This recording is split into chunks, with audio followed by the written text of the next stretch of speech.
Charles షోబరాజ్ bikini killer 1975 నుంచి 1976 సంవత్సరంలో Charles దక్షిణాసియాలోని పలు ప్రాంతాల్లో 12 మందిని హత్యలు చేశాడు. విలాసాలకు అలవాటు పడిన చార్లెస్ బయట ప్రపంచంలో ఎంతో హుందాగా కనిపించేవాడు. అయితే తన ఖర్చుల కోసం బాధితులను హత్య చేసి దోపిడీ చేసేవాడు. దీంతో అప్పట్లో ఈ హత్యలు పోలీసులకు తలనొప్పిగా మారాయి. చివరికి శోభరాజ్ ఇండియన్ పోలీసులకు చిక్కాడు. 1976 నుంచి 1997 వరకు జైలు జీవితం గడిపిన శోభరాజ్ను విడుదల చేశారు. ఆ తర్వాత ప్యారిస్కు వెళ్ళాడు. అక్కడ సీరియల్ కిల్లర్గా తన అనుభూతులను మీడియాతో పంచుకోవడానికి ఒక సహాయకుడిని ఏర్పాటు చేసుకున్నాడు.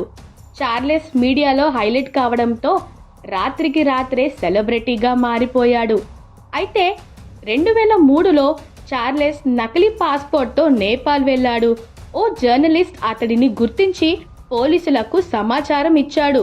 పోలీసులు అతడిని అరెస్ట్ చేసి కోర్టులో హాజరుపరిచారు. చార్లెస్ గతంలో అక్కడ ఇద్దరిని దారుణంగా హత్య చేశాడు.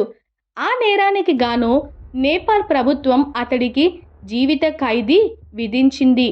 ప్రస్తుతం చార్లెస్ కాఠ్మాండు కారాగారంలోనే ఉన్నాడు. అతడు చేసిన వరుస హత్యల్లో ఇద్దరు బాధితులు బికినీలో ఉండడంతో చార్లెస్కు బికినీ కిల్లర్ అని పేరు వచ్చింది. Please please subscribe. Plus tribe సరే